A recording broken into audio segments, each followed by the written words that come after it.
नमस्कार साथियों, मेरा नाम है एस एन भारती और आप देख रहे हैं करंट अफेयर सेगमेंट का नया वीडियो। और आज तारीख है आपको 29 सितंबर 2025। हम लोग जो है 29 सितंबर 2025 से जितने भी करंट अफेयर्स के महत्वपूर्ण प्रश्न बन सकते हैं उस सभी पर डिस्कस करेंगे। पीडीएफ आप हमारे टेलीग्राम चैनल से डाउनलोड कर सकते हैं, जिसका लिंक मैंने इस वीडियो के डिस्क्रिप्शन बॉक्स में दे दिया है।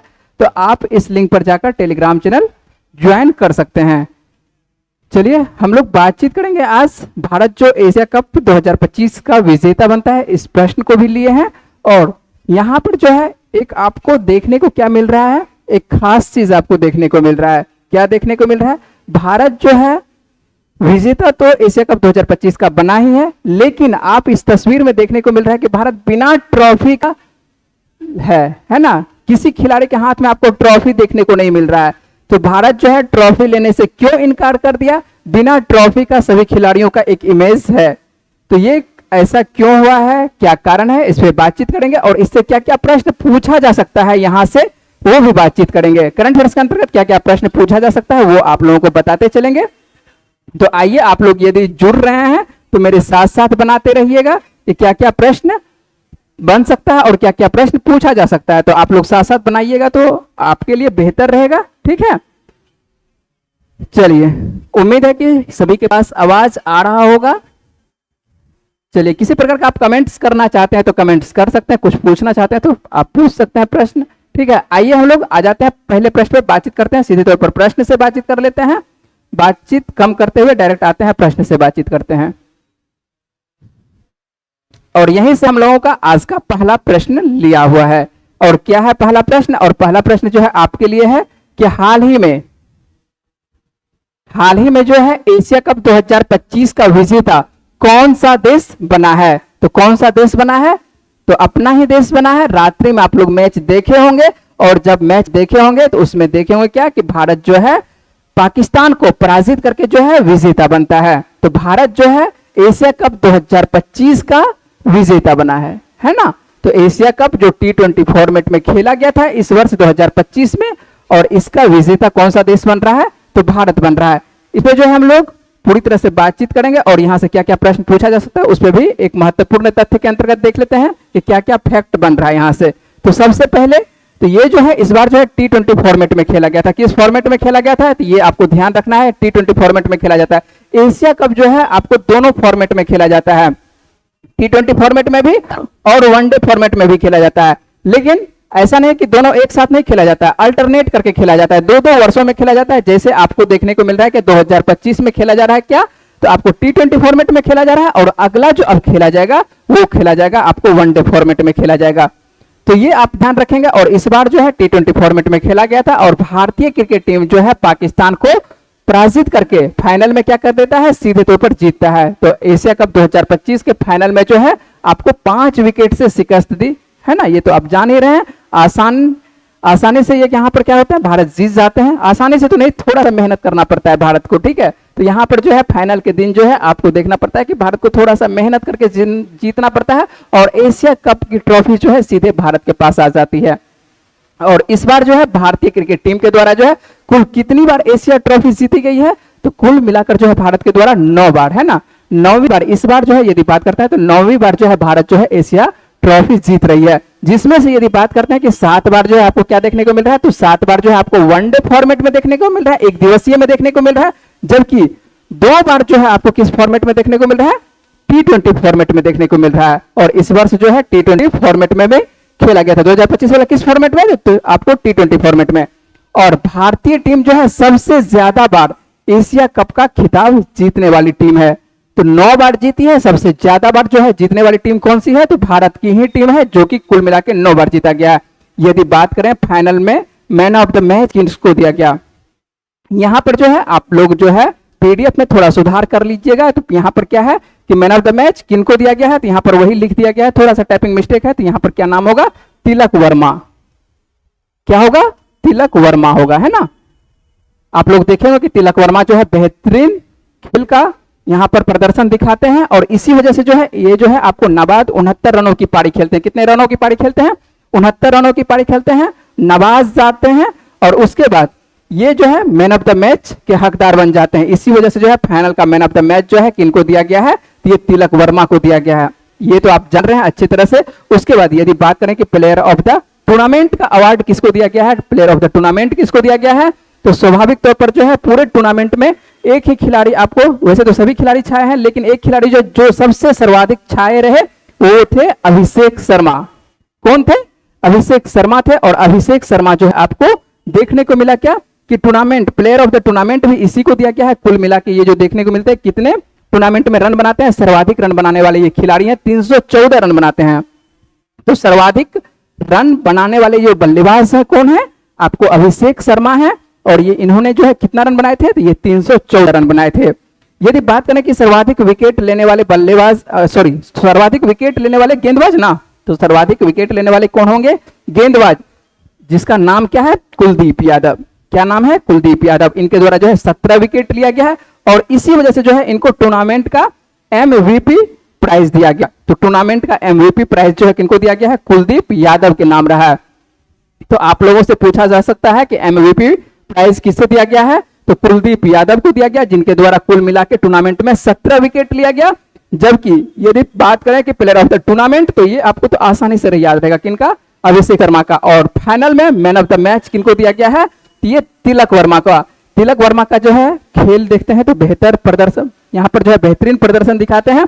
और भारत का जो है शुरुआती दौर में जो है आपको देखने को मिलता है 3 विकेट जल्दी जल्दी गिर जाता है। मैच देखे होंगे रात में, तो आप जल्दी जल्दी देखते हो तो भारत का जो है थोड़ा सा स्थिति सही नहीं रहता है। उसके बाद जो है आपको तिलक वर्मा और संजू सैमसन के द्वारा जो है पारी को संभाला जाता है और एक अच्छा जगह पर कह सकते हैं कि संजू सैमसन जाके छोड़ देते हैं, मान के चलिए आउट हो जाते हैं। तो उसके बाद जो है तिलक वर्मा लगातार खेलते रहते हैं। उसके बाद आपको देखने को मिलता है क्या शिवम दुबे जो है टीम को संभालते हैं। तो 3 खिलाड़ी जो है फाइनल में आपको अच्छा प्रदर्शन करते हैं, एक तो तिलक वर्मा, संजू सैमसन, उसके बाद शिवम दुबे। ये 3 खिलाड़ियों के बदौलत कह सकते हैं कि फाइनल में जो है पाकिस्तान को शिकस्त देने का काम किया जाता है। तो एशिया कप 2025 किसके पास आ गया, तो एशिया कप 2025 सीधे तौर पर जो है हम लोगों के पास, भारत के पास आपको देखने को मिल रहा है। ठीक है, चले समझ रहे हैं बात को। चलिए यहां पर जो है इमेज पे बातचीत कर लेते हैं। अब जब ये इमेज ली है तो यही इमेज आपको बात कर लेते हैं। और इस इमेज में जो है आपको देखने को मिल रहा है, क्या देखने को मिल रहा है, ये आपको बीसीसीआई के ऑफिशियल साइट पर ये इमेज डाला गया है। और इस इमेज में आप देख रहे हैं, क्या देख रहे हैं कि आप इसमें एक खास चीज देख रहे हैं। क्या देख रहे हैं कि बिना ट्रॉफी का जो है भारत का टीम देखने को मिल रहा है। अब देखिए कि जब भी कोई देश विजेता बनता है या कोई टीम विजेता बनती है तो उसको ट्रॉफी प्रदान की जाती है। जब ट्रॉफी प्रदान की जाती है तो भारत को भी ट्रॉफी मिलना चाहिए था, लेकिन भारत जो है ट्रॉफी लेने से मना कर देता है। क्या कर देता है, ट्रॉफी लेने से मना कर, विजेता है ट्रॉफी लेने से मना करता है। क्यों भाई, ऐसा क्या कारण जो है भारत के जो कप्तान है सूर्य कुमार यादव जो है ट्रॉफी लेने से मना कर देते हैं। तो मना करने का वजह है, क्या है वजह, यहां पर देखिए, यहां पर जो है इस बार जो कह सकते हैं ये जो आयोजन हुआ था तो पाकिस्तान के द्वारा हुआ था और पाकिस्तान के द्वारा हुआ था। और इसका आयोजन कहां पर किया गया था, दुबई में किया गया था। और ये एशियाई क्रिकेट परिषद का जो कह सकते हैं कि जो अध्यक्ष होता है, किसका, एशियाई क्रिकेट परिषद का जो अध्यक्ष है, ये अध्यक्ष कौन है, चलिए ये इतना याद रखिए, एशियाई क्रिकेट परिषद का अध्यक्ष कौन है, आपको मोहसिन नकवी हैं, जो कि कहां के रहने वाले हैं, तो मोहसिन नकवी जो है आपको पाकिस्तान के हैं, है ना। और यही एशियाई क्रिकेट परिषद के अध्यक्ष हैं। किनका नाम है, मोहसिन नकवी, याद रखिएगा क्या नाम है, आप नाम याद रखिएगा, थोड़ा देर पर लिखने का जरूरत नहीं है, नाम लिखना भी उनका जरूरत नहीं है ना। तो मोहसिन नकवी जो है आपको एशियाई क्रिकेट परिषद के अध्यक्ष है, वो पाकिस्तान के रहने वाले हैं और पाकिस्तान के गृह मंत्री भी हैं। और अवार्ड जो है किसके, अब जब अध्यक्ष है तो स्वाभाविक बात है कि अवार्ड देने के लिए वही आते, लेकिन भारत के जो कप्तान है सूर्य कुमार यादव, उनके द्वारा कहा जाता है कि हम जो है पाकिस्तान के किसी भी व्यक्ति से क्या करेंगे, अवार्ड नहीं लेंगे। तो जब अवार्ड नहीं लें, अवार्ड कह सकते हैं, ट्रॉफी कह सकते हैं, जो ट्रॉफी होता है ट्रॉफी नहीं लेंगे, या तो ट्रॉफी आप किसी दूसरे के द्वारा दिलवाइए या ना तो ट्रॉफी हम नहीं लेंगे। तो ट्रॉफी जो है इसी वजह से जो है मोहसिन नकवी जो है, आप देखेंगे कि जब मैच होता है तो मैच के बाद जो है 1 घंटे तक इंतजार किया जाता है कि ट्रॉफी बाहर लाया जाता है, सजाया जाता है। और ऐसा देखते होंगे कि जब मैच होता है तो मैच के 15 मिनट के अंदर ही जो टीम विजेता होती है उसको ट्रॉफी प्रदान कर दी जाती है। लेकिन यहां पर जो है मैच खत्म हो गया, 1 घंटा हो भी चुका है, लेकिन ट्रॉफी किसी को प्रदान नहीं किया जा रहा है। जब ट्रॉफी किसी को प्रदान नहीं किया जा रहा है तो कारण क्या बना, बाद में पता चलता है कि कारण तो है ये कि आपको सूर्य कुमार यादव जो है मोहसिन नकवी से मना कर देते हैं कि हम जो है उनसे किसी प्रकार से ट्रॉफी नहीं लेंगे। ठीक है, जब ट्रॉफी नहीं लेंगे तो या तो दूसरे से दिलवाइए ट्रॉफी, स्वाभाविक बात है कि दूसरे से तो, लेकिन मोहसिन नकवी भी जो है अपने कह सकते हैं कि वो अड़े रहे कि ट्रॉफी लेना है तो मेरे से लो, ना तो ट्रॉफी लेके हम चले जाते हैं, है ना, क्योंकि अध्यक्ष है तो बात तो स्वाभाविक बात है, उन्हीं की बात सुनी जाएगी, है ना।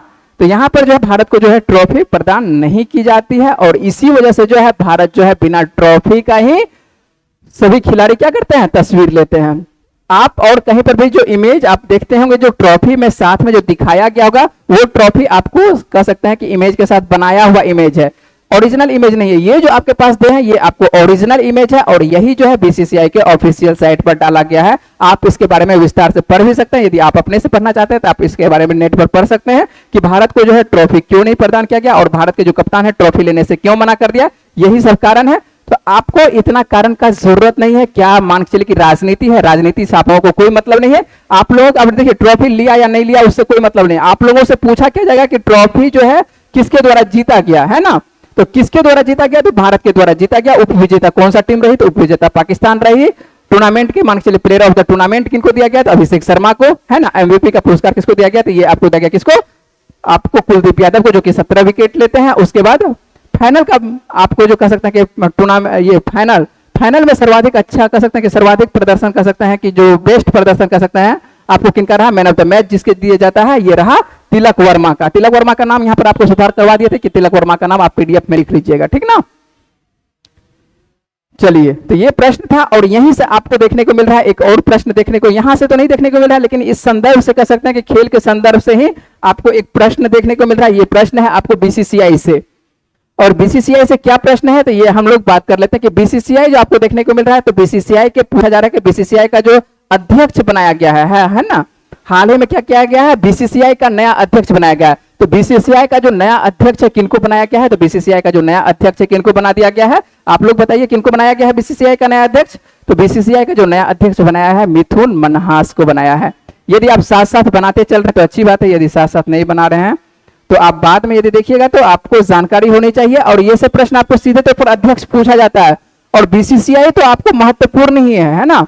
बीसीसीआई क्या है, महत्वपूर्ण है। और बीसीसीआई का नया अध्यक्ष जो बना दिया गया, किनको बनाया गया है, मिथुन मनहास को बनाया गया। और मिथुन मनहास के बारे में थोड़ी सी जानकारी आप लोगों को होनी चाहिए कि मिथुन मनहास कहाँ के हैं और ये पहले क्या करते थे। तो मिथुन मनहास जो है आपको दिल्ली के पूर्व कप्तान हुआ करते थे।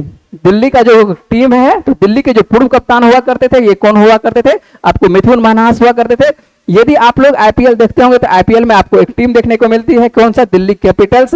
दिल्ली कैपिटल्स जो है उसका पहले क्या नाम हुआ करता था, पहले जो है वो किस टीम के नाम से जानी जाती थी, तो वो जानी जाती थी आपको दिल्ली डेयर डेविल्स के नाम से। किस नाम से, तो दिल्ली डेयर डेविल्स। जब दिल्ली डेयर डेविल्स हुआ करता था और उस वक्त दिल्ली डेयर डेविल्स के कप्तान हुआ करते थे, कौन हुआ करते थे, आपको सहवाग हुआ करते थे। शुरुआती दौर की बात कर रहे हैं, है ना, जो 2008 की बात कर रहे हैं। तो दिल्ली डेयर डेविल्स के कप्तान हुआ करते थे, कौन हुआ करते थे, उस वक्त सहवाग हुआ करते थे। और उस वक्त जो है दिल्ली डेयर डेविल्स में आपको ये मिथुन मनहास भी खेलते हुए नजर आते होंगे, उस वक्त की बात कर रहे हैं, ठीक है, कि मिथुन मनहास भी खेल रहे थे, है ना। अभी जो है आपको सीधा याद रखना है कि मिथुन मनहास जो है रोजर बिन्नी के स्थान पर ये क्या बन रहे हैं, तो रोजर बिन्नी जो है आपको बीसीसीआई के अध्यक्ष थे और बीसीसीआई के अध्यक्ष के उसके स्थान पर आपको मिथुन मनहास जो है बीसीसीआई के नए अध्यक्ष इनको बनाया जा रहा है या नियुक्त किया गया है। तो बीसीसीआई के नए अध्यक्ष आपसे पूछे तो बीसीसीआई के नए अध्यक्ष किनको, मिथुन मनहास को। यदि पूछे कि उपाध्यक्ष किनको बनाया गया तो राजीव शुक्ला को आप लोग जान ही रहे होंगे। तो बीसीसीआई के उपाध्यक्ष जो है आपको राजीव शुक्ला को। यदि बात करें कि देवजीत सैकिया को किस पद के लिए नियुक्त किया गया है, तो देवजीत सैकिया जो है बीसीसीआई का सचिव नियुक्त किया गया है। तो ये क्या है, ये सचिव आपको लिख देते हैं, इसी जगह लिख देते हैं, उसे आगे आपको लिखा हुआ है। ये क्या है, आपको सचिव है, बीसीसीआई के सचिव पूछे तो आपको देवजीत सैकिया। यदि बात करें कि उपाध्यक्ष का तो ये जो आपको राजीव शुक्ला है, ये क्या है, आपको उपाध्यक्ष है,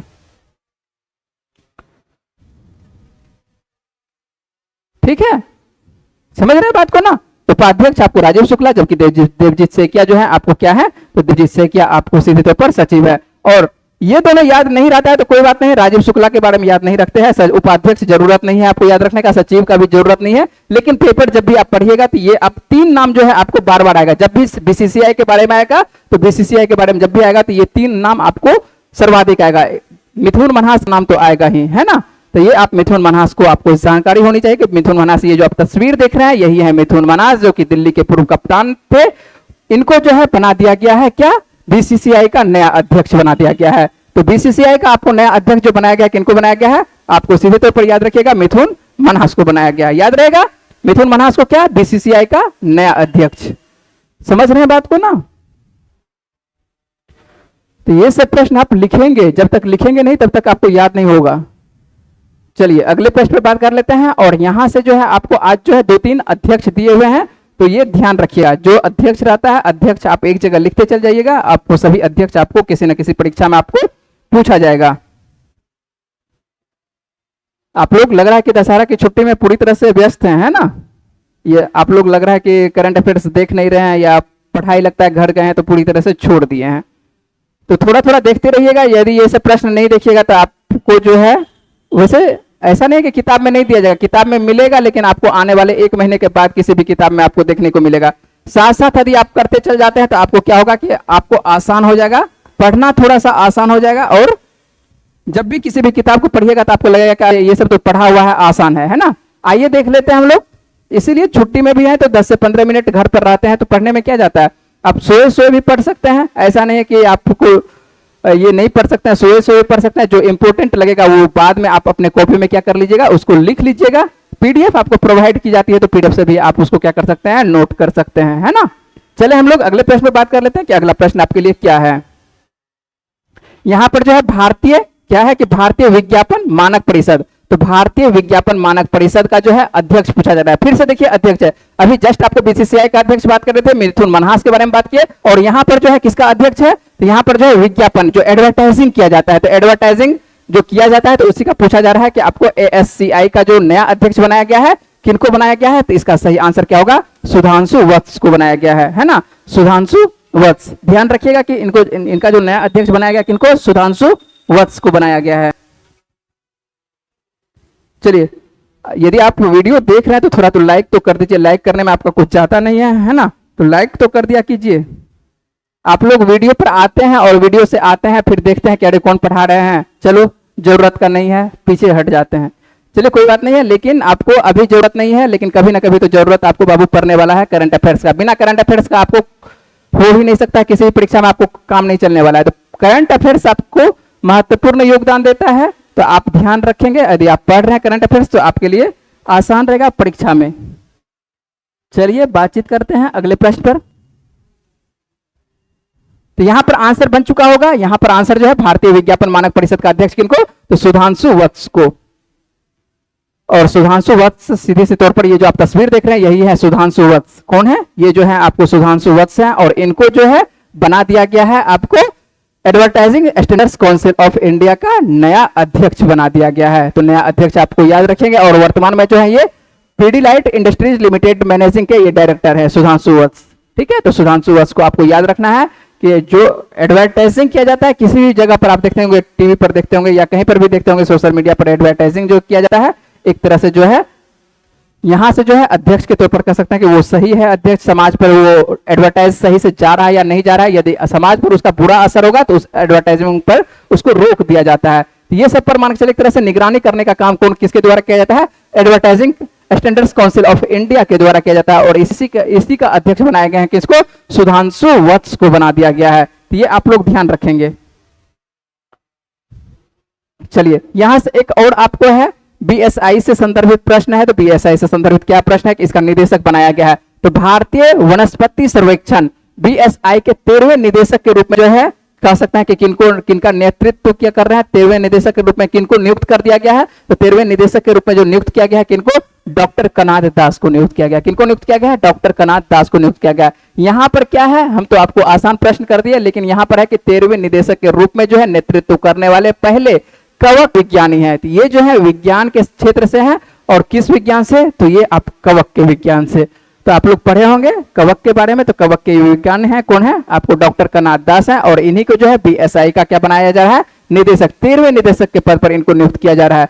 तो ये आप ध्यान रखने हैं कि बीएसआई के आपको 13वें निदेशक के रूप में नेतृत्व करने वाले व्यक्ति कौन है, तो डॉक्टर कनाद दास है। ठीक है, इन्हीं को नियुक्त किया गया है। और ये जो है आपको किस क्षेत्र के प्रमुख कह सकते हैं कि विशेषज्ञ हैं, तो ये आपको कवक ठीक है, जो प्रमुख है कवक के ये क्या है, विशेषज्ञ हैं। इसीलिए इसको जो है आपको देखना है, क्या देखना है कि इतिहास में देख सकते हैं कि पहले ऐसे व्यक्ति हैं जो कि कवक विशेषज्ञ हैं, जिनको कि इस प्रतिष्ठित संस्थान पर क्या किया जा रहा है, एक तरह से प्रभार सौंपा गया है।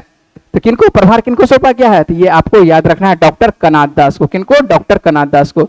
ये तो आपको ऐसे बता देते हैं, जानकारी के लिए बता देते हैं, ये सब आपको फैक्ट जरूरत नहीं है। आप लोगों को जरूरत है, क्या जरूरत है, जो यहाँ पर ऑप्शन के साथ जो परीक्षा यहाँ जो आपको दिए हुए हैं प्रश्न, आप इसके लिए उतना ही लिखना है कि भारतीय वनस्पति सर्वेक्षण बीएसआई के अध्यक्ष जो है किनको बना दिया गया है, डॉक्टर कनाथ दास को। ये सब बातें आपको सिर्फ थोड़ा सा बातचीत करने के लिए जो है आपको बता देते हैं कि ये सब जानकारी होनी चाहिए, है ना।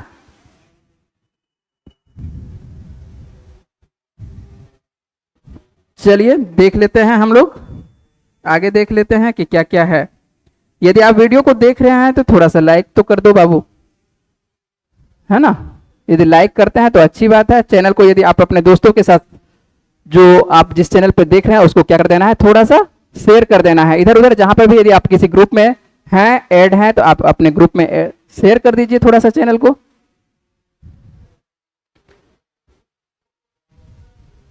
चलिए अगले प्रश्न पे बात कर लेते हैं हम लोग। अगला प्रश्न क्या है आप लोगों के लिए। चलिए सबसे पहले ये इमेज देख लीजिए, ये डॉक्टर कनाथ दास हैं। ये जो आपको यहाँ पर है ये डॉक्टर कनाथ दास हैं, और इन्हीं को जो है बीएसआई का जो है अध्यक्ष नियुक्त किया गया है। ठीक है, अध्यक्ष नहीं कह सकते, निदेशक कह सकते हैं, यहाँ पर इसको निदेशक शब्द का प्रयोग किया जाता है। चलिए अगला प्रश्न देख लीजिए। अगला प्रश्न क्या है, हाल ही में जो प्रधानमंत्री नरेंद्र मोदी के द्वारा क्या है, प्रधानमंत्री नरेंद्र मोदी के द्वारा हाल ही में कौन सी महत्वपूर्ण दूरसंचार परियोजना का उद्घाटन किया गया है। तो कौन सी दूरसंचार परियोजना का उद्घाटन किया गया है, तो आपको इसका जानकारी होनी चाहिए। क्या 5G नेटवर्क विस्तार होगा, किसका बताइए आप लोग। यदि कमेंट करना चाहते हैं तो आप कमेंट कर सकते हैं, साथ साथ बनाना चाहते हैं तो बना सकते हैं। तो इसका जो आंसर आप लोगों को होगा, क्या होगा, बीएसएनएल स्वदेशी 4G स्टैक होगा। क्या होगा आंसर, तो इसका आंसर होगा बीएसएनएल का स्वदेशी 4G स्टैक। अभी देखिए 4G स्टैक के बारे पर बात कर रहे हैं ना, कहां पर 4G, और बीएसएनएल का ये 4G स्टैक है। ठीक है, तो ये आपको ध्यान रखना है कि प्रधानमंत्री नरेंद्र मोदी के द्वारा जो है हाल ही में महत्वपूर्ण दूरसंचार परियोजना का उद्घाटन किया गया है। अब देखिए आपको है ये बीएसएनएल स्वदेशी 4G, लेकिन आपके दिमाग में लगेगा क्या, कहीं ना कहीं 5G, हम लोग तो अभी 5G चलाते हैं, तो 5G नेटवर्क का विस्तार किया गया होगा बीएसएनएल के द्वारा। लेकिन यही सब प्रश्न आपको थोड़ा सा सोचने पर मजबूर करता है। ये क्या है, बीएसएनएल सरकारी कंपनी है। जब सरकारी कंपनी है तो आपको ये क्या है, थोड़ा सा इसका बैकग्राउंड कह सकते हैं कि उतना अच्छा अभी नहीं है ना। तो स्थिति कह सकता है बीएसएनएल का, आप बीएसएनएल प्लस सिम भी लेते होंगे तो देखते हैं कि थोड़ा सा उसमें परेशानी ज्यादा होता है। इसी वजह से जो है ये सरकारी है तो उस पर ध्यान ज्यादा नहीं दिया जाता है। जबकि आप प्राइवेट, आप जियो देखते होंगे, एयरटेल देखते होंगे, जितना अच्छा उसका सर्विस आपको मिलने को मिलता होगा उतना अच्छा सर्विस बीएसएनएल का नहीं मिलता है। लेकिन उसके बावजूद भी भारत सरकार का है, तो भारत सरकार का है तो हम लोगों को जो है इसके बारे में जानकारी होनी चाहिए। और यहां से प्रश्न पूछा जा सकता है, इस तरह का प्रश्न आपको मार्केटिंग एडवर्टाइजिंग से जो है सीधे तौर पर पूछा जाता है। ये क्या पूछा जा सकता है, और ये बैंकिंग का यदि आप किसी प्रकार का एग्जाम देते हैं तो बैंक वाले के लिए ये सर्वाधिक इंपोर्टेंट है ना। वैसे किसी भी परीक्षा में पूछा जा सकता है, लेकिन जो बैंक में जो मार्केटिंग होती है, मार्केटिंग के स्तर अंतर्गत जो है ये प्रश्न आपको पूछा जा सकता है। और यहां पर जो है इसका आंसर बनेगा बीएसएनएल का स्वदेशी 4G स्टैक बनेगा। ठीक है, और इसका उद्घाटन यदि आपसे पूछा गया, उद्घाटन किनके द्वारा किया गया और कहां से किया गया, तो उद्घाटन जो है कहां से किया गया है, तो उद्घाटन जो है इसका आपको किया गया है ओडिशा से। कहां से किया गया है, प्रधानमंत्री हाल ही में जो है कहां गए थे, ओडिशा गए थे। तो ओडिशा के झारसुगुड़ा से, कहां से, झारसुगुड़ा से जो है इसका उद्घाटन किया गया है। प्रधानमंत्री किनके द्वारा, तो प्रधानमंत्री नरेंद्र मोदी के द्वारा। और ये क्या है, पूरी तरह से स्वदेशी तकनीक से लैस बीएसएनएल 4G स्टैक, जो कि 97,500 बीएसएनएल नेटवर्क का क्या करते हैं, उद्घाटन करते हैं। और साथ ही जो है यदि बात करते हैं इसमें कितना करोड़ रुपए की लागत राशि खर्च की गई है, तो 37,000 करोड़। ठीक है, देख रहे हैं एक अच्छा खासा यहां पर जो है राशि यूज किया गया है, 37,000 करोड़ का यूज किया गया है। और किनके द्वारा, तो सीधी सी बात है कि प्रधानमंत्री नरेंद्र मोदी के द्वारा। कहां से उद्घाटन किया गया है, तो आप याद रखिएगा, आपको झारखंड के, सॉरी झारखंड बोल रहे, ओडिशा से, ओडिशा के कहां से, झारसुगड़ा से। झारसुगड़ा आ रहा है तो लग रहा है कि झारखंड। ठीक है, तो झारसुगड़ा आपको कहां पर देखने को मिल रहा है, तो आपको ये ओडिशा में देखने को मिल रहा है। अच्छे से देखिएगा, ओडिशा, ओडिशा के कहां पर, तो झारसुगड़ा से जो है मोबाइल नेटवर्क का उद्घाटन प्रधानमंत्री नरेंद्र मोदी के द्वारा किया गया है। समझ रहे हैं ना बात को। चले अगले प्रश्न पर। चलिए अगला प्रश्न हम लोग देख लेते हैं कि क्या है अगला प्रश्न। और अगला प्रश्न जो है पूछा जा रहा है कि कौन सा शहर 2026 तक अगले वर्ष के बारे में बात कर रहे हैं, ठीक है, कि 2026 तक जो है चालक रहित परिवहन के लिए 15 किलोमीटर का जो है स्वायत्त गलियारा शुरू करने के लिए तैयार है। क्या है स्वायत्त गलियारा, क्या चीज के लिए? ये जो है चालक रहित के लिए। क्या है? चालक रहित परिवहन के लिए। और ये कब? 2026 में पूछा जा रहा है कि कौन सा ऐसा शहर है कि जो कि 2026 तक जो है चालक रहित गलियारा एक तरह से विकसित करेगा। और ये कितने किलोमीटर का होगा चालक रहित गलियारा? तो होगा ये 15 किलोमीटर का। कितने किलोमीटर का होगा? 15 किलोमीटर का। तो इसका सही आंसर क्या बनेगा? इसका सही आंसर जो आप लोगों को बन रहा है, क्या बन रहा है? अब ध्यान से आप देखिएगा, तो यहां पर जो है आपको देखने को मिल रहा है क्या? अबू धाबी है, दुबई है, रियाद है, आपको दोहा है, सभी देख रहे हैं। आपको अरब के तरफ का ये सभी क्षेत्र का देखने को मिल रहा है ना।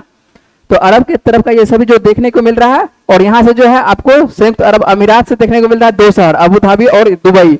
और इसका जो आंसर बन रहा है, क्या बन रहा है? दुबई। दुबई के बारे में आपको कुछ देर पहले भी बात किए थे, जो भारत का जो मैच का जो आयोजन किया गया था तो दुबई में ही किया गया था। और यहां पर भी जो प्रश्न बन रहा है, क्या प्रश्न बन रहा है? तो दुबई ही बन रहा है ना। चलिए, तो समझ रहे हैं। और आइए यहां पर आपको थोड़ा सा बात कर लेते हैं कि ये क्या है, गलियारा क्या है और चालक रहित क्या होती है ना। यदि आप जानते हैं तो अच्छी बात है, नहीं जानते हैं तो थोड़ा सा समझ लीजिए। ये क्या है कि दुबई 2026 में चालक रहित परिवहन के लिए जो है 15 किलोमीटर का एक समर्पित कॉरिडोर जो है या गलियारा जो है विकसित किया जाएगा। किसके द्वारा? तो दुबई के द्वारा। और दुबई के द्वारा आने वाले दिनों में ये तैयारी किया जा रहा है 2026 के लिए, जिसे कह सकते हैं कि दुबई स्वायत्त क्षेत्र DAZ के नाम से जाना जाएगा। क्या? दुबई स्वायत्त क्षेत्र के नाम से जाना जाएगा। और यह पहल जो है 2030 तक 25% दैनिक यात्राओं को जो है स्वचालित बनाने के महत्वाकांक्षी का ये लक्ष्य का हिस्सा है। आइए पहले समझ लीजिए, उसके बाद बात करते हैं। यहां पर जो है क्या है कि आपको चालक रहित परिवहन, ये जो आपको गाड़ी दिखाई पड़ रहा है, उम्मीद है कि आप समझ में आ रहा होगा आपको इमेज। ये जो आपको जो भी गाड़ी दिखाई पड़ रहा है, इसमें ड्राइवर नहीं होगा, है ना। ड्राइवर नहीं होगा, इसका मतलब क्या होगा कि आप गाड़ी में बैठिए, जितना भी सीट है उस पर फुलफिल होइए, और गाड़ी आपको आएगा जहां आप जाना चाहते हैं, जिस जगह के लिए आप बुक किए हैं। एप्लीकेशन से ये चलेगा, कोई भी ड्राइवर नहीं रहेगा। एप्लीकेशन पे आप, जैसे अभी आप उबर बुक करते हैं तो उबर के साथ साथ क्या, गाड़ी के साथ साथ आपको ड्राइवर देखने को मिलता है। लेकिन यहां पर जो है क्या देखने को मिलेगा, गाड़ी के साथ केवल आपको एप्लीकेशन पर आप आइए, गाड़ी आपके सामने में लग जाएगा। जिस जगह एक स्थान फिक्स रहेगा, यहां पर आप खड़े रहिए, उस जगह पर आपको गाड़ी आएगी और गाड़ी पर आप बैठिए, खुद ब खुद आपका खुलेगा गाड़ी, कोड दीजिएगा, खुद ब खुद खुल जाएगा। उसके बाद गाड़ी जो है आपको खुद ब खुद एक निश्चित जगह पर जहां आप बुक किए होंगे उस स्थान पर आपको छोड़ देगा। ठीक है, तो ये जो है आपको ये दुबई का स्वायत्त क्षेत्र बनाया जाएगा। और जो बनाया जाएगा ये 2030 तक ऐसा है कि 25% दैनिक यात्राओं का जो है स्वचालित एक तरह से बनाया जाएगा, है ना। और ये क्या है, चालक रहित। तो ये अभी मान के चलिए एक तरह से छोटे स्तर पर किया जा रहा है ना। और कितने स्तर पर? तो ये मात्र 15 किलोमीटर क्या है, छोटा स्तर है, लंबा दूरी तक का नहीं है। क्योंकि लंबा दूरी के लिए मान के चलिए उसके धीरे धीरे विकसित किया जाएगा। तो पहले 15 किलोमीटर का गलियारा विकसित किया जाएगा, जहां पर केवल आपको स्वचालित वाहन चलेगा। वहां पर जो है जो व्यक्तियों के द्वारा चलाया जाता है वो वाहन नहीं चलेगा, क्योंकि तब तो समझ में नहीं आएगा ना, है ना। तो यहां पर जो है ये एक तरह से विकसित किया जा रहा है, ये गलियारा विकसित किया जा रहा है, जिसको कहेंगे दुबई का स्वायत्त क्षेत्र। और जैसे ही दुबई का नाम आया है, तो दुबई किस देश के अंतर्गत पड़ता है? तो दुबई जो है एक शहर है आपको संयुक्त अरब अमीरात, जिसको कि हम लोग शॉर्ट में क्या बोलते हैं, UAE के रूप में बोलते हैं। तो संयुक्त अरब अमीरात की राजधानी आपको अबू धाबी पड़ती है। और यहीं पर एक शहर आपको है, क्या है, संयुक्त अरब अमीरात में ही एक आपको शहर देखने को मिलता है, उसका क्या नाम है, दुबई नाम है ना।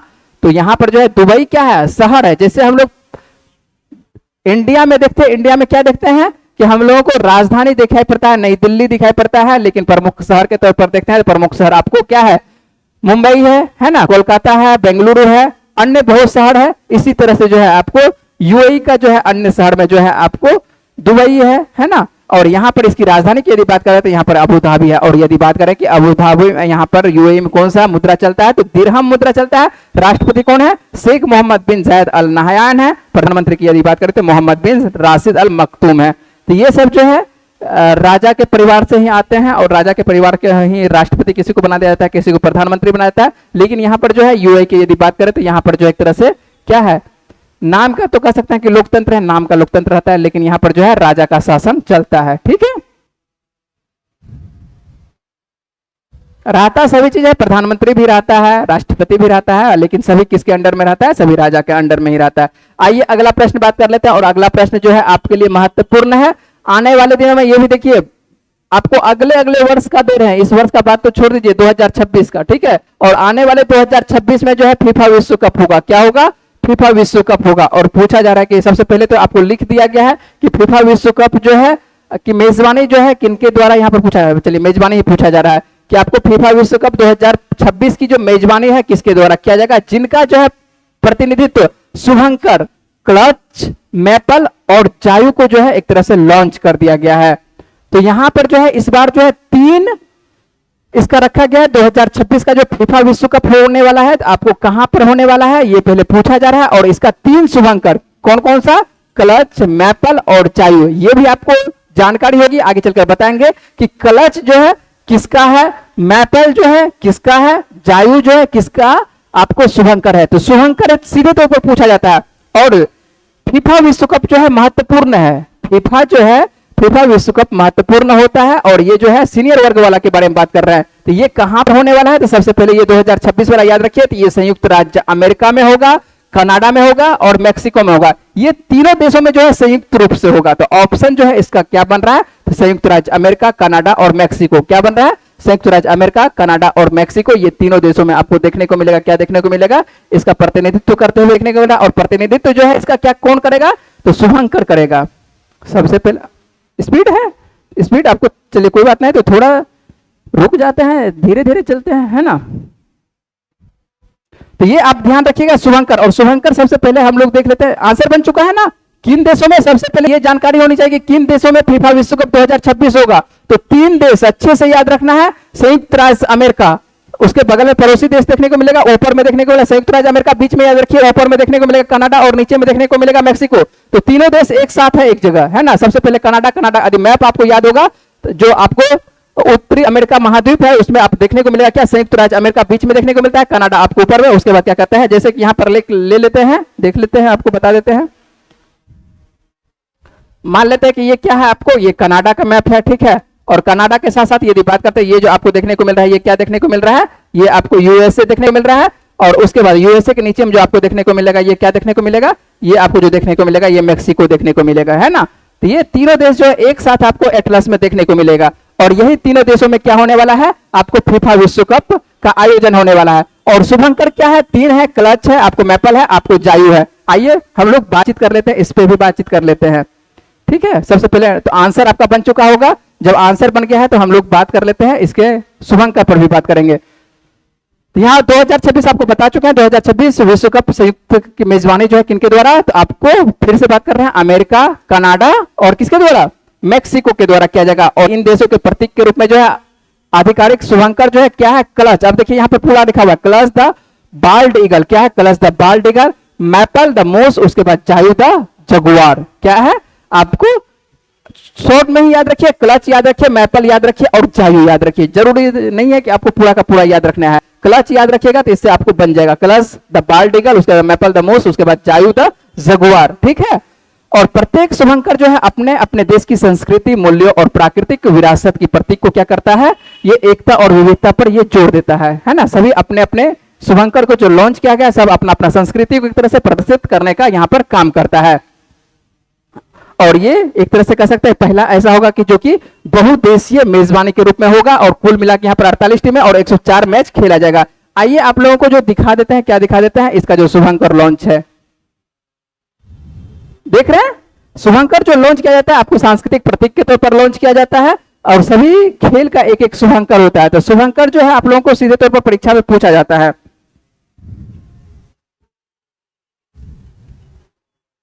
चलिए लाइक तो आप लोग बोल रहे हैं, तो आप लोग कुछ कुछ करना है, कमेंट भी कर दीजिए साथ साथ। यदि कमेंट आप करना चाहते हैं तो कमेंट भी करिए, आंसर एक दो कमेंट करिए, तो जिससे क्या होता है कि आप लोग पता चलता है कि हाँ आप लोग सही से तरीके से देख रहे हैं, ठीक है।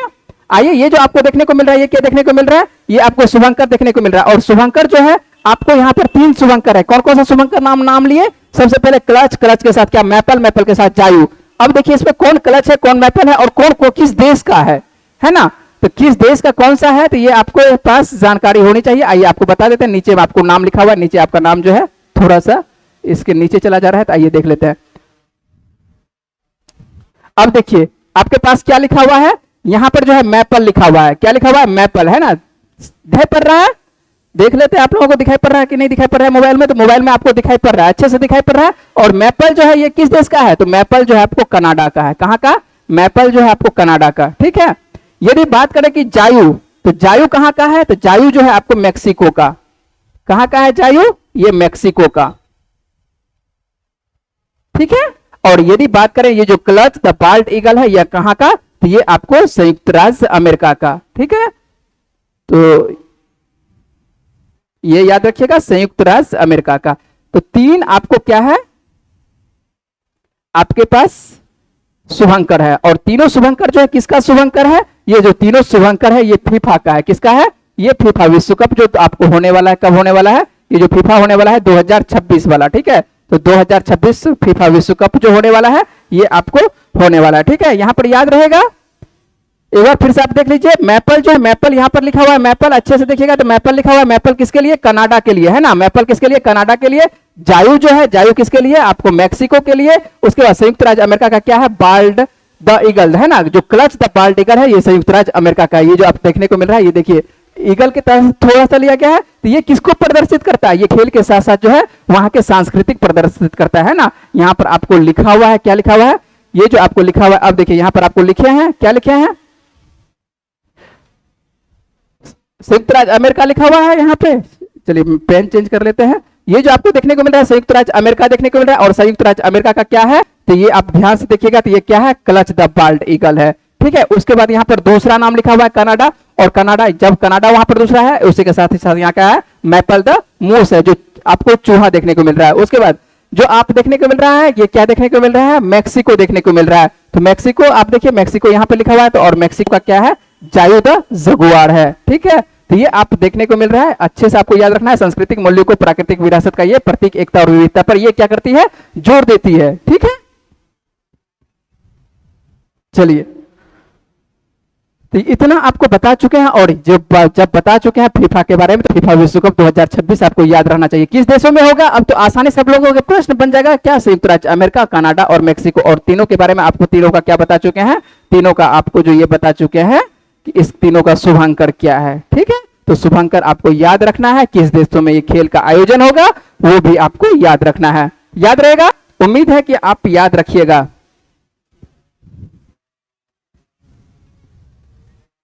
चलिए, मैसेज क्या है? रामू कुमार मैसेज लिख रहे हैं, गुड मॉर्निंग सर। तो गुड मॉर्निंग सभी को। ठीक है, ऑल ऑफ यू। यहां पर जो है तो रामू कुमार आप भी जो है देख रहे होंगे, ये लोग जो हैं आप बायोलॉजी की क्लास के हैं, है ना? उम्मीद है कि सही बोल रहे होंगे। तो बायोलॉजी क्लास के आप लोग हैं, तो अच्छे से देखिए। जो आप लोग मेरे से पढ़ चुके हैं, खास करके यदि बायोलॉजी मेरे से जो पढ़ रहे हैं, सर के पास ही पढ़ रहे हैं, जो पढ़ चुके हैं, है ना? आने वाले दिनों में फिर से आपको पढ़ने को मिलेगा। फिर से नए बैच में जो सीजीएल का फिर से जो नया बैच दिया जाएगा, उसमें आपको फिर से पढ़ने को साइंस मिलेगा। तो फिर से मेरे से ही मिलेगा साइंस पढ़ने को। तब तक जो है आप लोगों के लिए है क्या है? करंट अफेयर्स है। करंट अफेयर्स जो है किसी भी परीक्षा में, उम्मीद है कि आप लोग जो है परीक्षा दिए होंगे सीजीएल का, तो अच्छे से आप लोग दिए होंगे, है ना? आप लोगों से वैसे परीक्षा के बाद फिर से तो बातचीत करने का मौका नहीं मिल पाया है, तो कभी बातचीत होगी आप लोगों से। ठीक है, कि क्या रहा था, क्या परीक्षा रहा था, परीक्षा में क्या कमी रहा था, ये आप लोगों से पूछ नहीं पाए थे। ठीक है, कोई बात नहीं है, फिर से कभी मिलेंगे तो सभी चीज बातचीत होगी। ठीक है, चलिए देख रहे हैं, उम्मीद है कि आप लोग बना रहे होंगे। चलिए कोई बनाने आप बनाए, जो आप लोग मेरे से पढ़ रहे हैं साइंस, तो साइंस के साथ साथ आपको पता है कि करंट अफेयर्स भी मेरे द्वारा दिया जा रहा है, तो मेरे और सर के चैनल पर ही मिल रहा है। तो आप लोग देखिए, यदि किसी प्रकार का परेशानी होगा तो आप जो है ऑफलाइन में भी आके पूछ सकते हैं, कुछ भी बातें पूछ सकते हैं। ठीक है, चलिए साथ साथ बनाते भी रहिएगा। उम्मीद है कि हम ऐसा उम्मीद करके चलते हैं कि आप लोग क्लासरूम में बैठे हुए हैं और आप लोगों को पढ़ा रहे हैं, और आप लोग जो है साथ साथ बना रहे हैं, और आप लोग को जैसा बात बोल रहे हैं वो आप उसको फॉलो कर रहे होंगे। ठीक है, चलिए अगला प्रश्न क्या है, अगले प्रश्न पर हम लोग बातचीत कर लेते हैं। अगला प्रश्न जो आप लोगों के सामने में है क्या है? ये जो प्रश्न आप लोगों को देखने को मिल रहा है कि ओजू जल विद्युत परियोजना, और यहां से जो है अब लोग आप देखिए क्या है कि ओजू जल विद्युत परियोजना को जो है किस राज्य में मंजूरी दी गई है? तो मंजूरी दी गई हाल ही में जब करंट अफेयर्स के अंतर्गत दिया गया है, तो यहां पर दिया गया कि जो ओजू जल विद्युत परियोजना को जो है किस राज्य में मंजूरी दी गई थी। इसका सही आंसर क्या बनेगा? तो इसका सही आंसर जो बनेगा अरुणाचल प्रदेश बनेगा। लेकिन आप लोगों से जो है यही प्रश्न को जो है कैसे पूछा जाएगा वो बात कर लेते हैं। आप लोगों से ये नहीं पूछा जाएगा, उस वक्त ये नहीं पूछा जाएगा कि ओजू जल विद्युत परियोजना किस राज्य में मंजूरी दी गई, थोड़ा सा सिर्फ इसको घुमा दिया जाएगा। ये क्या पूछा जाएगा कि ओजू जल विद्युत परियोजना जो है किस राज्य में है ना। ये आपको क्या पूछा जाएगा, कहां पर है, ये अवस्थित पूछा जाएगा कि ये किस राज्य का परियोजना है। ये किस राज्य का परियोजना है, तो किस राज्य का परियोजना है, तो इसका आंसर क्या होगा? अरुणाचल प्रदेश का परियोजना है।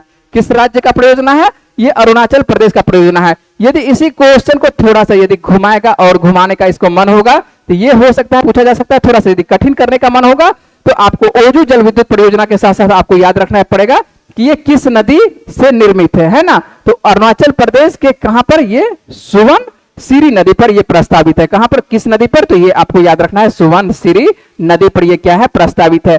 ये कब पूछा जाएगा? जब आपको प्रश्न थोड़ा सा गहराई कह सकते हैं कि नीचे उतर के पूछा जाएगा और थोड़ा सा कठिन करना, प्रश्न को थोड़ा कठिन कर दिया जाए। एक तो आपको ओजू जल विद्युत परियोजना याद रहना चाहिए और ओजू जल विद्युत परियोजना के साथ साथ आपको यह भी याद रहना चाहिए ये किस नदी पर प्रस्तावित है। आने वाले दिनों में ये बनने वाला है। तो ये जो है आपको 2220 मेगावाट ओजू जल विद्युत परियोजना को जो है पर्यावरणीय मंजूरी दे दी गई है। और यह जो है परियोजना चीन की सीमा के निकट जो है स्थित है और सुवर्णसिरी बेसिन में सबसे ऊपरी और सबसे बड़ी परियोजना होगी।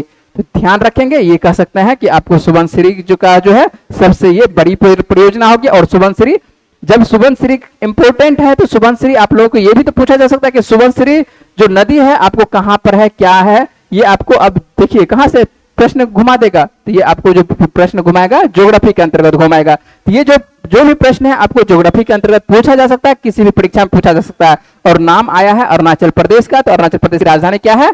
ईटानगर है। मुख्यमंत्री क्या है? पेमा खांडू है। राज्यपाल कौन है? केवल त्रिविक्रम पटनायक है। लोकसभा की यदि सीटों की बात करते हैं तो लोकसभा की सीटें कितनी है? 2 सीटें हैं। राज्यसभा की कितनी सीटें हैं? मात्र आपको 1 सीटें देखने को मिलती है। समझ रहे हैं बात को? चलिए, उमेश कुमार का मैसेज है। तो उमेश कुमार जी आप सभी को जो है गुड मॉर्निंग, है ना। चलिए, जुड़ रहे हैं तो अच्छी बात है। आप लोग देख रहे होंगे, उम्मीद है कि आप लोग देख रहे होंगे। आप कल भी आपका मैसेज आया था तो आज भी आपका मैसेज है। उम्मीद है कि आप लोग पूरा का पूरा करंट अफेयर्स देखते होंगे, है ना। ऐसा नहीं कि सिर्फ मैसेज करके छोड़ दीजिएगा, ठीक है। मैसेज करके नहीं, आपको पूरा का पूरा करंट अफेयर्स देखना है, ठीक है। जब तक पूरा का पूरा करंट अफेयर्स आप देखिएगा नहीं तब तक आपको कह सकते हैं कि आपका समस्या का समाधान नहीं होगा। तो समस्या आपके पास जो भी है हो सकता है कि आपको 1-2 नंबर जो भी आपको कम आ रहा होगा वो आपको यहां से जो है आपको नंबर बढ़ाने का ये काम करेगा किसी भी परीक्षा में, है ना। तो आप ध्यान रखिएगा, ये जीएस संदर्भित। और उम्मीद है कि आप लोग जो बिहार का जो जितना भी फॉर्म है वो भरे ही होंगे। जब बिहार का जो फॉर्म भरे होंगे तो वहां पर जो है आपको जीएस संदर्भित जो भी प्रश्न पूछा जाएगा करंट अफेयर्स आपका अच्छा होता रहेगा। आपको इसीलिए देखिए जीएस, हम केवल करंट अफेयर्स के साथ साथ आपको जीएस भी बताते हैं कि जीएस में कहां से पूछा जा सकता है। यदि प्रश्न उठाएगा, ज्योग्राफी से उठाएगा, नदी से उठाएगा, तो आपको बताते चलते हैं कि सुवर्णसिरी को आपको याद रखना है ना। पूर्वी भारत से पूछेगा तो कहां से पूछेगा, किसी परियोजना से पूछेगा तो कहां से पूछेगा। तो यही होता है तरीका करंट अफेयर्स के साथ साथ क्या चीज का, जीएस पढ़ने का तरीका होता है ना। यदि हो सकता है कि वहां पर परियोजना नहीं पढ़ाया गया हो, लूसेंट यदि पढ़िएगा वहां पर वो जो परियोजना खोजते रहिएगा नहीं मिलेगा, है ना। क्योंकि करंट अफेयर्स का विषय है तो आप कहिएगा कि परियोजना तो यहां पर है ही नहीं, तो परियोजना वहां पर रहेगा कहां से, क्योंकि ये विषय कहां का है, ये करंट अफेयर्स का। तो करंट अफेयर्स के साथ साथ आपको क्या पढ़ना पड़ेगा, जीएस पढ़ना पड़ेगा। समझ रहे हैं बात को? चलिए, उम्मीद है कि आप लोग समझ रहे हैं। जो पढ़े हैं मेरे से वो तो आप समझ ही रहे होंगे क्या क्या बातचीत करना है, ठीक है। जो नहीं पढ़े हैं हो सकता है कि उनको लगता होगा कि ये सर के चैनल पे कौन व्यक्ति आ गया है, ठीक है। तो चलिए, जो नहीं जानते हैं तो उसके तो बात ही नहीं कर सकते हैं, जो जानते हैं अच्छी बात है, ठीक है। आइए हम लोग बातचीत कर लेते हैं, अगले प्रश्न पर बात कर लेते हैं, ठीक ना। अगला क्या प्रश्न है आप लोगों के लिए? अगला जो प्रश्न आप लोगों के लिए है कि भारतीय वायुसेना सितंबर 2025 में किस दिग्गज लड़ाकू विमान को जो है आधिकारिक तौर पर जो है विदाई दे दी है। कहने का अर्थ जो है अब जो है सेना में जो है, वायुसेना में जो है किस, कह सकते हैं यहां पर पूछा जा रहा है किस लड़ाकू विमान को जो है एक तरह से अब यूज नहीं किया जाएगा, उसका प्रयोग नहीं किया जाएगा। इसीलिए यहां पर लिखा हुआ है कि आधिकारिक तौर पर जो है विदाई दे दी गई। विदाई मतलब क्या, उसको हटा दिया गया है ना। तो विदाई अर्थ समझते ही होंगे, जब लड़की की शादी होती है, लड़की की शादी के बाद जो है विदाई किया जाता है। तो विदाई किया जाता है, इसका मतलब क्या है कि क्या घर में रखते हैं वो लड़की को, उसको क्या कर देता है, हटाओ हटाओ, है ना। तो हटाने का काम माँ बाप क्या करता है, उसको हटाने का काम कर रहा है ना, लड़की को हटाने का काम करता है, ठीक है। शब्दों का, यही शब्दों का प्रयोग ही किया जाएगा कुछ कर नहीं सकते हैं, क्योंकि वो तो सही बात है ना, जो सही बात है थोड़ा सा हो सकता है कि बुरा लग रहा होगा, लेकिन बात फैक्ट यही है। विदाई करने का अर्थ है कि आप अपने से उसको क्या कर रहे हैं, हटाने का काम कर रहे हैं, है ना। और यहीं पर आपको देखने को मिल रहा है लड़ाकू विमान को जो है आधिकारिक पर जो है विदाई दे देगी। इसका मतलब है कि अब जो है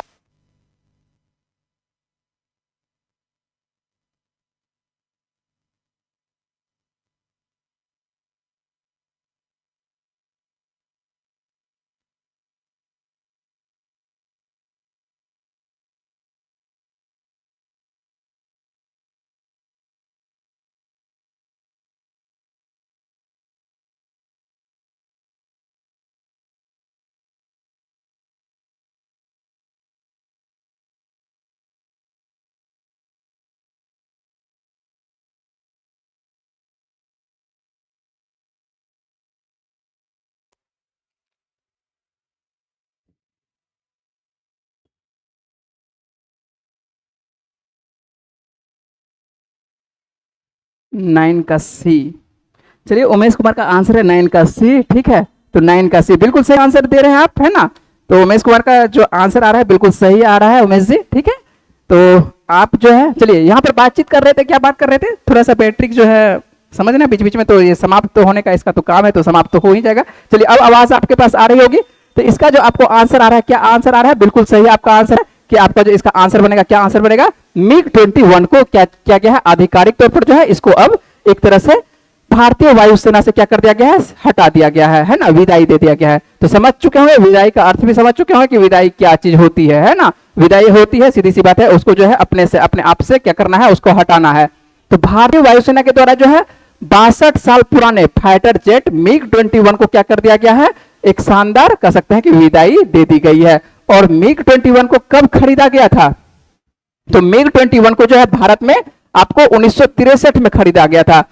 1963 से पहले जो है भारत को ऐसा अनुमान था कि हम लोगों को जो है जरूरत नहीं है किसका, किसी प्रकार का वायुसेना का, उस तरह से फाइटर जेट का जरूरत नहीं है। लेकिन 62 में आपको युद्ध देखने को मिलता है, 62 में युद्ध देखने को मिलता है, साथ साथ जो है भारत का कुछ क्षेत्र जो है क्या होता है, चीन के द्वारा क्या लिया जाता है, हड़प लिया जाता है, एक तरह से कह सकते हैं कि उस पर भारत पर के क्षेत्र पर अधिकार कर लिया जाता है। और उस वक्त जरूरत पड़ता है तो भारत जो है 1963 ईस्वी में खरीदेगा, किससे खरीदेगा, तो आपको देखने को मिलता है रूस से खरीदने को मिलता है, MiG-21 खरीदने को मिलता है। तो 1963 का टेक्नोलॉजी है, और 1963 का जो टेक्नोलॉजी है तो उस वक्त तो चलिए काम कर रहा था, और भारत में से लंबे दिनों तक, अब तक देखिए 2025 तक हम लोग इसको यूज कर रहे थे, और ताकतवर लड़ाकू विमानों के अंतर्गत जो है ये काम किया था, है ना।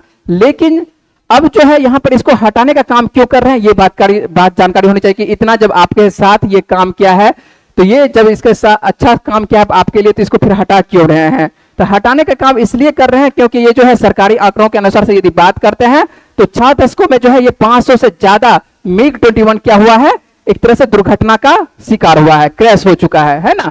क्रैश करने का अर्थ है दुर्घटना का ये क्या हुआ है, शिकार हुआ है। और इसमें जो है कम से कम जो है 170 फाइटर पायलटों को जो है जान गंवानी पड़ी है। और 2010 के बाद बात करते हैं कि 2010 के बाद ही जो है आपको देखने को मिलता है 20 से ज्यादा हादसे देखने को मिलता है। जहां पर भी ये जाता है कुछ ना कुछ इसमें टेक्नोलॉजी में खराबी हो जाती है, और टेक्नोलॉजी में खराबी हो जाती है तो ये जो है अपने आप को संभाल नहीं पाता है, उससे क्या हो जाता है, ये क्रैश हो जाता है, दुर्घटना ग्रस्त हो जाती है, जिसके वजह से जो है इसको हटा दिया गया है। और इसके स्थान पर हम लोग जो है नया नया बहुत सारा बना चुके हैं, एक तरह से कह सकते हैं कि तेजस सब बनाए हैं।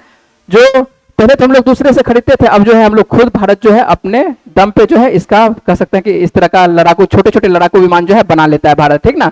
तो यहाँ पर जो है 700 से ज्यादा 21 MiG जो आपको देखने को मिल रहा है, अलग अलग वेरिएंट के खरीदे गए भारत में। तो 700 से ज्यादा खरीदा गया था 21 MiG, है ना, MiG-21 खरीदा गया था। ये सभी जो हम लोग खरीदते थे किससे, वही रूस से खरीदते थे। लेकिन अब जो है सीधे तौर पर इसको जो है एक तरह से बंद कर दिया गया, क्योंकि इसमें जो टेक्नोलॉजी यूज की जाती थी कब की, तो कह सकता है कि हम लोग 1963 ईस्वी में खरीदे हैं, तो उससे पहले का टेक्नोलॉजी यूज होगा। अब जो है उस वक्त से अभी जो है बहुत सारा परिवर्तन हो चुका है, तो परिवर्तन हो चुका है, इसी वजह से जो है इसको हटा दे रहे हैं, क्योंकि ये जो है आपको MiG-21 क्या हो चुका है, बहुत ज्यादा ही दुर्घटनाग्रस्त हो चुका है। तो इसका जो है फेयरवेल हो चुका है, विदाई देके बाबू को क्या कर दिया है, बोले कि ठीक है अब जो है आपको एक तरह से क्या कर सकते हैं, इसको सिर्फ देखा जाएगा कि हाँ चलो यहाँ पर तुम था, भारत के साथ साथ बहुत दिनों तक काम किया है ना। तो एक तरह से कह सकते हैं इसको जो है सिर्फ अब देखने के काम आएगा, कि बच्चे सबको जो है दिखाने का काम आएगा कि चलो कभी भारत सरकार के साथ जो है ये मिलकर काम करता था। कौन? मिग आपको 21। तो ध्यान रखिएगा। आइए हम लोग अगला प्रश्न बात करते हैं। सभी दिन आपको देते थे दिवस पहले देते थे, लेकिन आज दिवस आपको अंत में दे रहे हैं, क्योंकि शुरुआती दौर में जो है इंपोर्टेंट प्रश्न था, तो इंपोर्टेंट प्रश्न था तो वो इंपोर्टेंट प्रश्न आपको पहले ही कवर करवा दिए हैं, जो कि भारत का था एशिया कप 2025 का जो विजेता बना था। इसी वजह से जो है आपको पहले वो प्रश्न मिला था। तो यहाँ पर जो है अंत में हम लोग देख लेते हैं क्या कि आपको विश्व रेबीज दिवस, ये भी आप लोगों के लिए इंपॉर्टेंट है। और देखिए बायोलॉजी से संदर्भित है ये प्रश्न, है ना, तो बायोलॉजी से संदर्भित है और ये पूछा जा रहा है कि विश्व रेबीज दिवस जो है प्रतिवर्ष कब मनाया जाता है। तो विश्व रेबीज दिवस प्रतिवर्ष कब मनाया जाता है? कमेंट कर सकते हैं आप लोग, यदि कमेंट आप लोगों का देख सकते हैं कि कमेंट यदि आ रहा है तो आप लोगों का।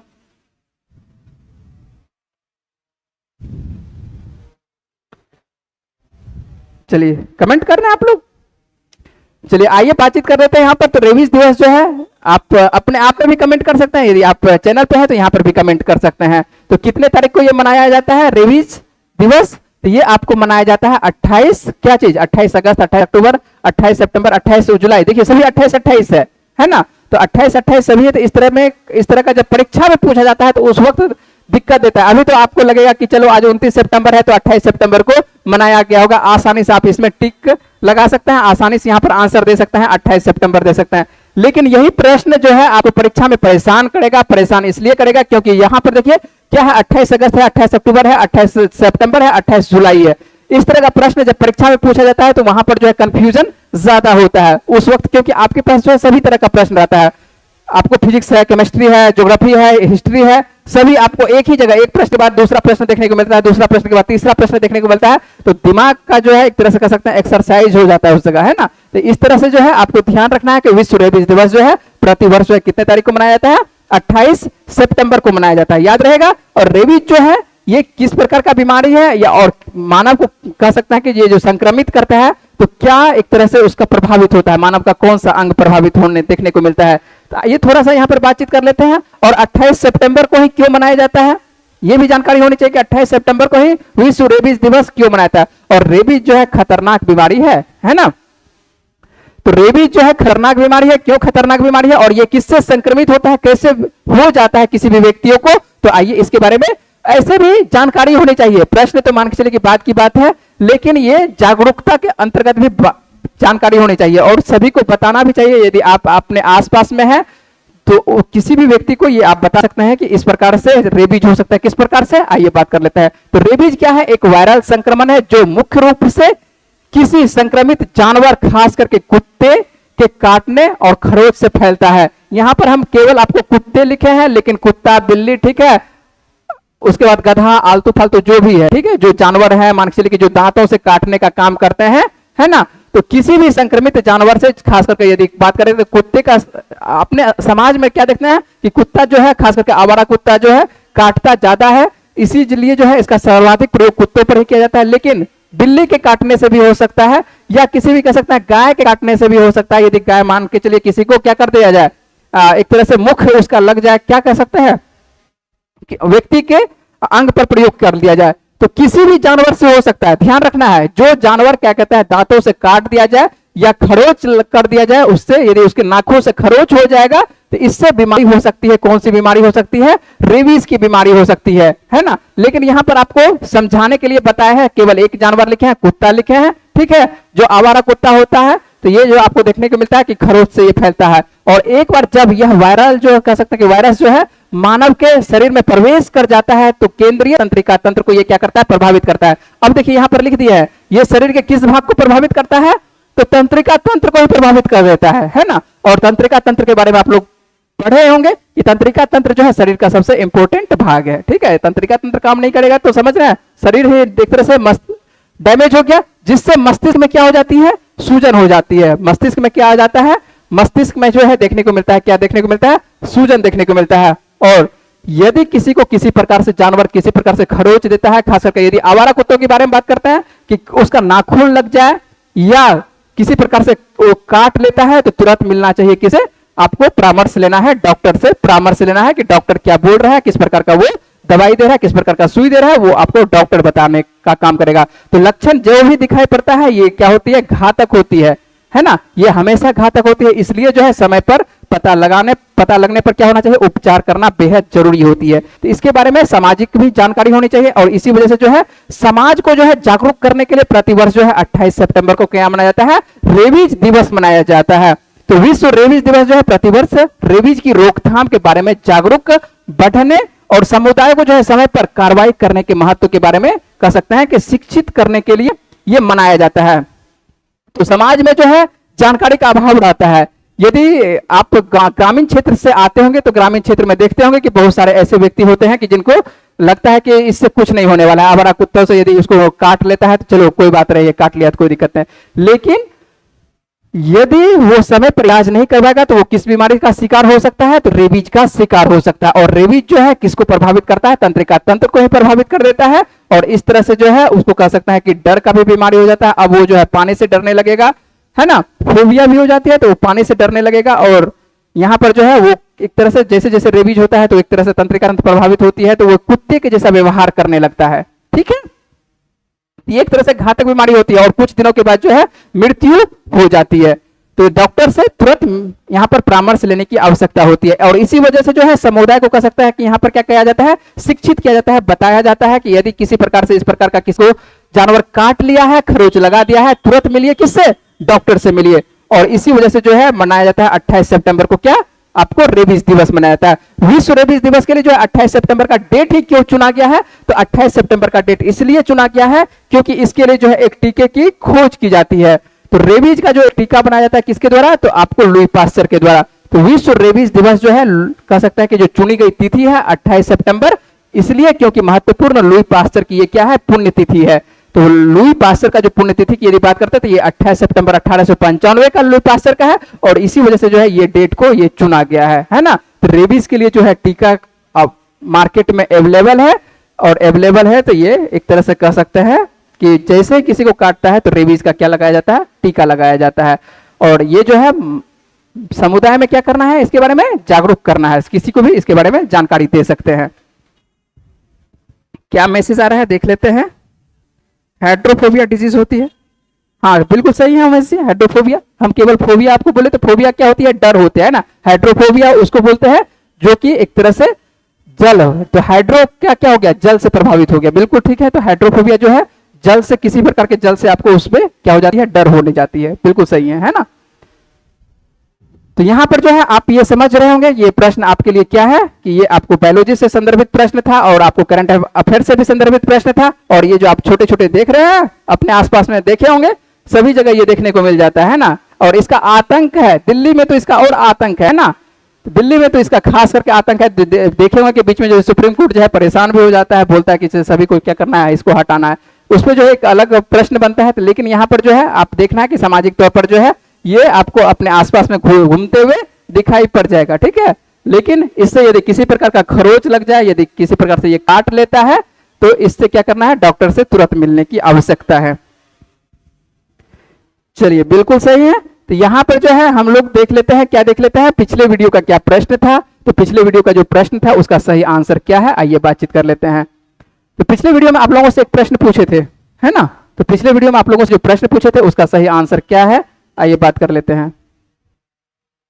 तो और आप लोगों से जो पिछले वीडियो में प्रश्न पूछा गया था कि आपसे पूछा गया था कि हाल ही में किस राज्य में महिलाओं को जो है आर्थिक रूप से सशक्त बनाने के लिए मुख्यमंत्री महिला रोजगार योजना शुरू की गई है। तो इसका जो है उद्घाटन हो चुका है और इसका उद्घाटन हो चुका है कहां पर, इसका सही आंसर जो बनेगा बिहार बनेगा। और 75 लाख महिलाओं के खाते में क्या मिल रहा है, तो 10,000 रुपया का जो पहला किस्त है भारत के प्रधानमंत्री नरेंद्र मोदी के द्वारा जो है महिला मुख्यमंत्री योजना के तहत, है ना, क्या नाम है यहाँ पर, मुख्यमंत्री महिला रोजगार योजना है, जो कि दिया गया, उद्घाटन किया गया, कह सकते हैं किसका शुभारंभ किया गया, किसके द्वारा, तो शुभारंभ किया गया प्रधानमंत्री नरेंद्र मोदी के द्वारा। लेकिन नाम क्या है, मुख्यमंत्री महिला रोजगार योजना है, जो कि कहां पर, बिहार में। और बिहार के जो है प्रत्येक परिवार के एक महिला को, है ना, प्रत्येक परिवार के जो है आपको कह सकते हैं कि एक महिला को मिलने वाला क्या मिलने वाला है, आपको 10,000 रुपया, जो कि पहला किस्त जो है भारत सरकार के द्वारा जारी किया जा चुका है। यदि भारत आने वाले दिनों में बिहार में यदि बीजेपी की सरकार बनती है, फिर से संभावना यदि रहती है तो वो संभावना को फिर से आगे चलाए जाने की बात रहेगी। नहीं तो ऐसा भी हो सकता है कि संभावना है, हो सकता है कि बीजेपी की सरकार, जरूरी नहीं है कि बीजेपी की सरकार आएगी तो ये योजना को फिर से आगे जो है इसको कह सकते हैं कि क्रियान्वित किया जाए। तो हो सकता है कि किया भी जाए, हो सकता है कि नहीं भी किया जाए, लेकिन अभी जो है खास करके अभी के जो समय में बात करते हैं तो जितने भी महिलाएं हैं जो खास करके बिहार की जो महिला आपको देखने को मिल रहा है उनके अकाउंट में, चलिए उनको तो कुछ ना कुछ फायदा देखने को मिल रहा है ना, तो उनको जो है 10,000 रुपया जो है उनके अकाउंट में भेज दिया गया है। जिनको नहीं मिला है ठीक है तो वो शिकायत कर सकते हैं, लेकिन सभी को जो है मिल गया है। चलिए जिनका मोबाइल नंबर अकाउंट से जुड़ा हुआ होगा बिल्कुल मिला होगा, जिनका नहीं जुड़ा होगा, किसी प्रकार का परेशानी होगा तो वो तो बात की बात है। चलिए सही है, यहां पर आइए हम लोग बात कर लेते हैं आज का प्रश्न। आप लोगों को जाते जाते जो है आपका आज का प्रश्न आप लोगों को छोड़ के जाएंगे, और इसका प्रश्न जो है आपको YouTube सर के जो है YouTube जहां चैनल आप देखते हैं YouTube चैनल पर क्या करना है, इसका जवाब देना है। इसका सही आंसर क्या है, क्योंकि ये प्रश्न जो है आपको कल पूरे विस्तार से बताए थे, इसलिए जो है आपको जाते जाते ये प्रश्न छोड़ के जाते हैं, और इसका जवाब आप YouTube पर देने की कोशिश कीजिएगा। पहले प्रश्न आपको पढ़ के बता देते हैं कि क्या प्रश्न है और क्या ऑप्शन है। चलिए प्रश्न आप लोगों के लिए है कि जूनियर विश्व रैंकिंग में शीर्ष पर पहुंचने वाली पहली भारतीय जूडो खिलाड़ी कौन बन गई है। इसका सही आंसर आपके पास 4 ऑप्शन है, शाहीन दरजादा है, शिवानी मित्तल है, अवनी चतुर्वेदी है या हिमांशी टोकस है। तो इसका क्या आंसर बन रहा है, कौन है ऐसी खिलाड़ी कि जो जूनियर विश्व रैंकिंग में शीर्ष पर पहुंचने वाली पहली भारतीय जूडो खिलाड़ी बन गई है। यदि आप इनका आंसर जान रहे हैं तो इसका जान रहे हैं आंसर तो देना है आपको कहां पर जवाब, तो जवाब देना है आपको YouTube के कमेंट बॉक्स में जवाब देना है, ठीक ना। यदि आपको करंट अफेयर्स का सेगमेंट आपको अच्छा लग रहा है तो वीडियो को क्या करना है, लाइक करना है, चैनल को क्या करना है, सब्सक्राइब करना है, और अपने दोस्तों के साथ वीडियो को क्या करना है, शेयर करना है। और आप लोग दुर्गा पूजा में यदि आप घर गए हैं तो अच्छे से दुर्गा पूजा मनाइए, ठीक है। सिर्फ आप लोग उपद्रवी के साथ नहीं रहिएगा, बच के रहना है, अपना काम करिए, है ना, अच्छे से दुर्गा पूजा मनाइए, ठीक है। चलिए मिलते हैं आप लोगों से अगले क्लास में। क्लास आप लोगों को लेकिन मिलता रहेगा प्रतिदिन, आपको दशहरा हो या कुछ हो तो आपको प्रतिदिन जो है करंट अफेयर्स मिलता रहेगा, इसके लिए परेशान होना नहीं है।